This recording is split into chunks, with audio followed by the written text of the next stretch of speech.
আজকে আমরা এসে উপস্থিত হয়েছি মালদা ডিস্ট্রিক্টের ইংলিশ বাজার থানার অন্তর্গত অমৃতি গ্রাম পঞ্চায়েতে।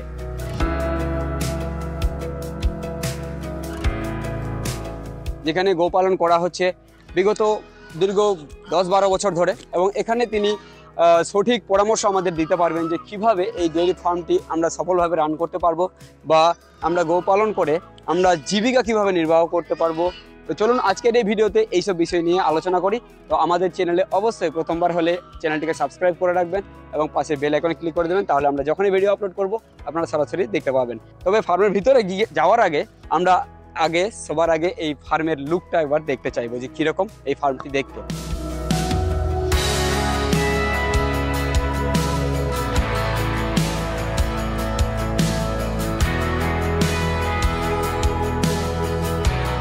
তো বন্ধুরা, আশা করি আপনারা ফার্মের লুকটা দেখলেন। তো সত্যি যদি ভালো লেগে থাকে তাহলে অবশ্যই ভিডিওটিকে লাইক করুন। তো চলুন আমরা এসে উপস্থিত হয়েছি সেই গোশালায় বলতে গেলে, কারণ এনারা যেভাবে শুরু করেছিলেন সে সময় কিন্তু একটা গোশালার সেই সময় ছিল, এখন ওনারা ধীরে ধীরে কমিয়ে দিচ্ছেন কারণ ব্যস্ততার কারণে। তো ওনার সাথে আমরা আলোচনা করব যিনার এই ডেয়ারি ফার্মটি যিনি পরিচালনা করছেন, কোনো লেবার ছাড়াই নিজেরাই এই কাজগুলো পরিচালনা করছেন। তো দাদা, একটু আপনার কাছে সময় চেয়ে নেব। আচ্ছা, জয় মাতা। কেমন আছেন? খুব ভালো আছি, আপনারা সবাই কেমন আছেন? আচ্ছা, ভালো আছি। এই মাইকটা লাগিয়ে বলুন। তো সবার আগে একটু চাইবো যারা এই ভিডিওটি দেখছেন ওনাদের আপনার পরিচয়টা বলে দেবেন। জয় মাতারা, আমি অনুপম ঝা, মালদা ডিস্ট্রিক্টের অমৃতি গ্রাম পঞ্চায়েতের বারঘড়িয়ার বাসিন্দা, একজন কৃষক পরিবারের সন্তান, পুরোহিত বংশের সন্তান। আমরা এই গোশালা করি। আচ্ছা, গো মাতার সেবা বলতে পারেন, ব্যাস। ঠিক। আচ্ছা, তো একটু জানতে চাইবো যে কতদিন ধরে এই গোশালাটা আপনারা পরিচালনা করেন? কতদিন ধরে করি এটা তো বড় মুশকিল, কারণ আমাদের জন্মের আগে থেকে প্রায় ধরে রাখুন 100 বছরের প্রায়। আমার ঠাকুর বাবা আরো আগে থেকে এই বংশে সবাই গরু সেবা করে। তো এক কথায় এটা কি ব্যবসায়িক ভাবে নাকি? না, ব্যবসায়ী না, আমরা সেবা স্বরূপ। আচ্ছা, শখেও না, আমরা সেবা, গোমাতার সেবা করছি। এই সে করছি, হ্যাঁ, ভালো লাগার জন্য কিছু ভালো জাতের গরু রেখেছি আমরা, যেটা ভালো লাগে এই জন্য। আস্তে আস্তে আগে আমাদের প্রচুর গরু ছিল, আচ্ছা, হ্যাঁ, তো এখনো আছে। তো এখন বেশ ভালো জাতের গরু রেখেছি। আচ্ছা আচ্ছা, তো একটু ফার্মের ভিতরে এসে কথা বলি। অবশ্যই। তো আমাদের জানাবেন একটু এখন কোন জাতের গরু আপনাদের কাছে রয়েছে? আচ্ছা, আমাদের কাছে এখন সবথেকে যেটা ভালো ওটা হচ্ছে হলস্টাইন ফ্রিজিয়ান। আচ্ছা, হলস্টাইন ফ্রিজিয়ান, এই গরুটা, এই হচ্ছে হলস্টাইন, যাতে একদম পিওর 100%। আচ্ছা, এই গরুটা এখন দুধ দিচ্ছে, এখন আমার রানিং দুধ হচ্ছে। হ্যাঁ, এটা হচ্ছে 4 নম্বর বিয়ান। 4 নম্বর বিয়ানের 4 নম্বর বাচ্চা। আচ্ছা, এই এখন 20 কিলো দুধ দিচ্ছে। 20 কিলো দুধ দিচ্ছে, সকালে 12 কিলো আর সন্ধ্যার সময় 8 কিলো। ও আচ্ছা, আরেকটা যেটা দেখতে পাচ্ছি পিছনে, এটা হচ্ছে এরই বাচ্চা। হ্যাঁ, ও এরই বাচ্চা। আচ্ছা, ওই ফ্রিজিয়ান, তো পার্সেন্টেজ একটু কম আছে। আচ্ছা, তো আগের দ্বিতীয় নম্বর বিয়ান, আগের বিয়ানে দিয়েছিল 15-16 কিলো দুধ দিয়েছিল, এবার একটু কমে গেছে 14 কিলো প্লাস। 14 কিলো প্লাস এখন দুধ দিচ্ছে। এর বাচ্চা ওটা, ওর বাচ্চা আবার ওটা? হ্যাঁ, প্রথম বাচ্চা। ওটা আবার পিওর জার্সি। ওটা পিওর জার্সি? হ্যাঁ, এই পিওর জার্সি একদম। ও, এখনো 1 বছর হয়নি এর। 1 বছর এখনো হয়নি? আচ্ছা, এখন 1 বছর হয়নি। তো এখন আপনাদের ফার্মে টোটাল গরুর সংখ্যা যদি বলি তাহলে কতটা রয়েছে? এই যে 3টে গাই, হ্যাঁ, আর 2টো বাচ্চা, আর আপনার 9টা গরু। 9টা গরু আছে, মানে বাছুর সহ দিয়ে? হ্যাঁ, বাছুর সহ। আচ্ছা, তো একটা গরু পরশু দিনে বিক্রি করলাম। বড় বিক্রি করলেন? পরশু একটা বড় গরু বিক্রি করলাম, কালো গরু ছিল, ও প্রায় 15-16 কিলো দুধ দিচ্ছিল। আচ্ছা, তো বাচ্চা ছিল, ছেলে বাচ্চা। আচ্ছা আচ্ছা, বিক্রি করলাম। তো কি কারণে ওটা বিক্রি করা হয়েছিল? অ্যাকচুয়ালি আমাদের মেন পেশা হচ্ছে আমরা পুজো করি। ও আচ্ছা আচ্ছা, পুজো করি।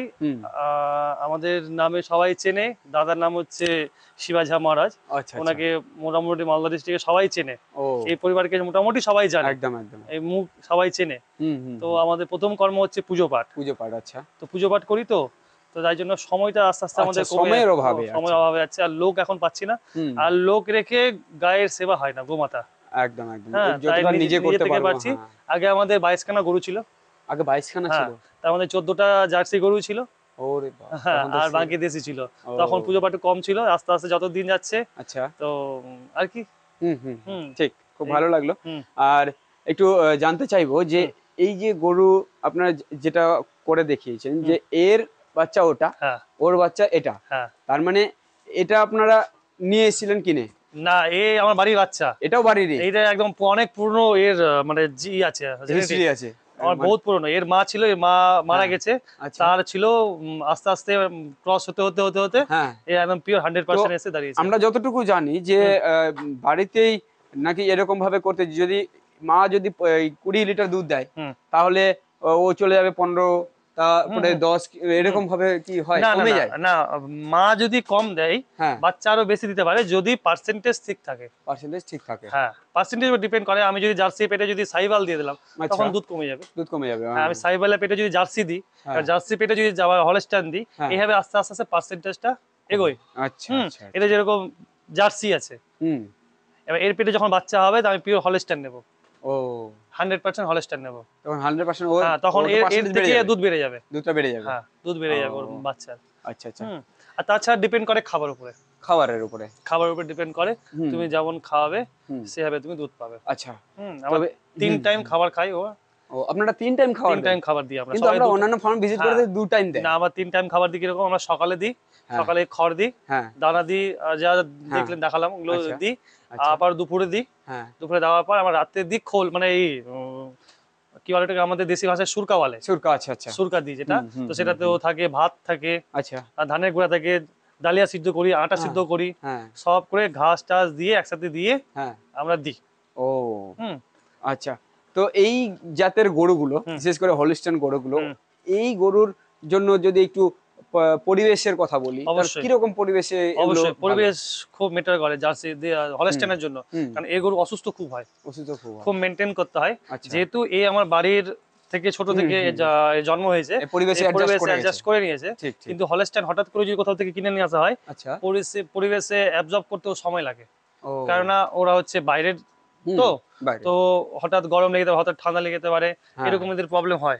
কিন্তু জার্সির ক্ষেত্রে এটা কতটাই হয় না। ও হ্যাঁ, এরা কি ধরনের, মানে খোলামেলা পরিবেশ থাকলে তো খুবই ভালো। তবে হলিস্টাইন জার্সির জন্য খুব একটা খোলামেলা দরকার নেই।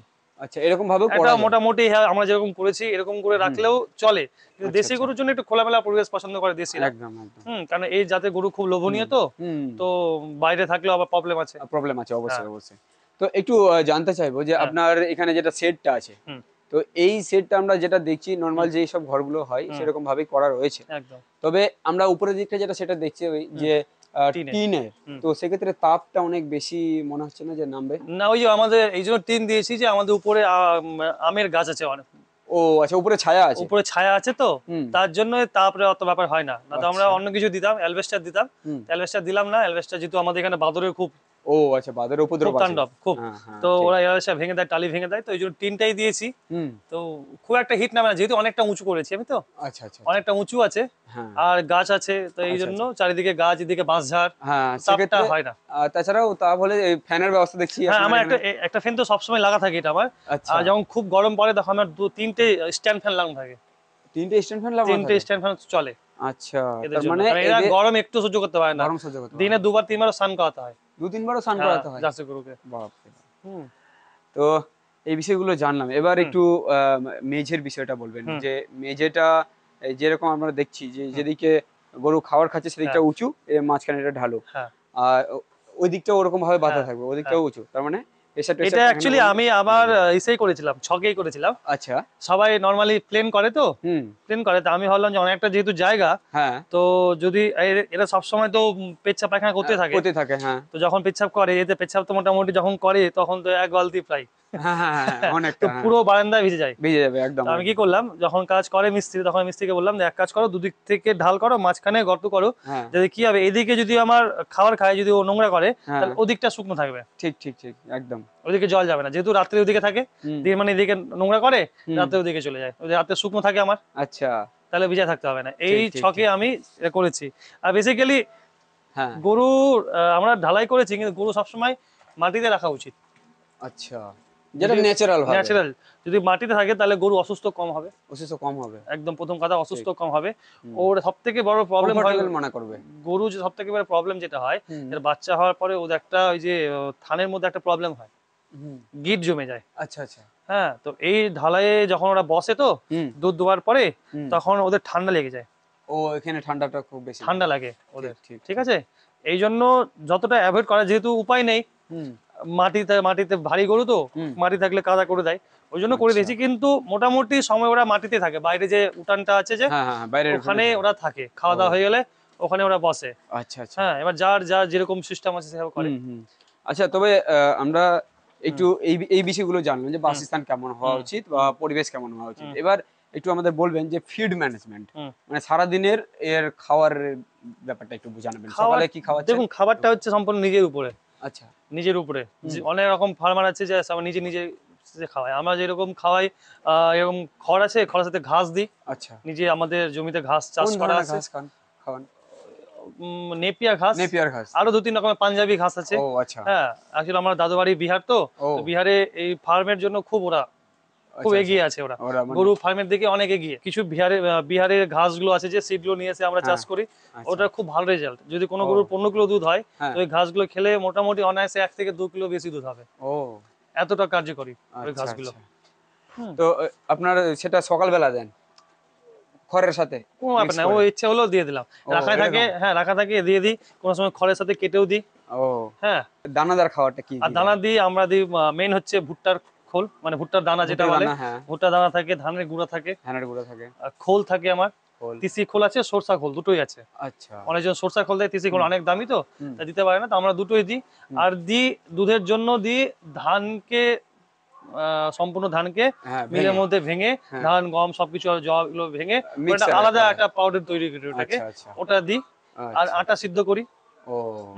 সকালে দিই আমি ওই ধানের গুঁড়ো, ভুট্টার দানা, খোল, আটা। পার গরু মোটামুটি আমার 3 থেকে 4 কিলো দানা খায়। 3 থেকে 4 কিলো একটা গরু দানা খায়? এবার 3-4 কিলো দানাতে যদি একটু কষ্টের ব্যাপারটা আসি, খরচ ওটা কত টাকার মতো খায় তাহলে? খরচ দেখো, আমরা তো যেহেতু সেবা করি, হ্যাঁ, সেবার জন্য আলাদাভাবে বলছি, ওইভাবে আমরা খরচ করি না। কিন্তু আমরা একটা দোকানে যেখান থেকে মাল নিই, তো আমাদের পার মান্থ 18 থেকে 19,000 টাকা। আচ্ছা, এই 3টে গরু আর 2 বাচ্চা থেকে আমাদের নিতে হয় শুধু দানা থেকে। এবার জল এগুলো সব আলাদা, মানে কাঁড়ি বাদে, খড় বাদে, শুধু দানা। এবার একটু ব্যবসায়িক আকারে কথা বলবো। যদি কোনো ছেলে বা বেকার যুবক বা কেউ ধরেন করতে চাইছে, তাহলে সেক্ষেত্রে তার জন্য কি বলবেন, যে কিভাবে শুরু করাটা উচিত? অবশ্যই প্রফিট আছে। প্রফিট আছে, কারণ আমরা আমাদের ছোট ছোকে জন্ম নিয়েই দেখছি গরু গাই। হ্যাঁ, যদি করতে পারে সে, তাকে অন্য কিছু সবকিছু ছেড়ে তাকে গোশালায়, মানে যদি ডেয়ারি ফার্ম করে, তাহলে করতে হবে। প্রথমত হচ্ছে, কেউ যদি মনে করে আমি 4 থেকে 5টা 10টা গরু কিনে নেবো, সব থেকে বড় বোকামি। সবথেকে বড় বোকামি হচ্ছে যে কেউ যদি হঠাৎ করে মানে হুবে পড়ে বা বড় তাহলে বোকামি করবে।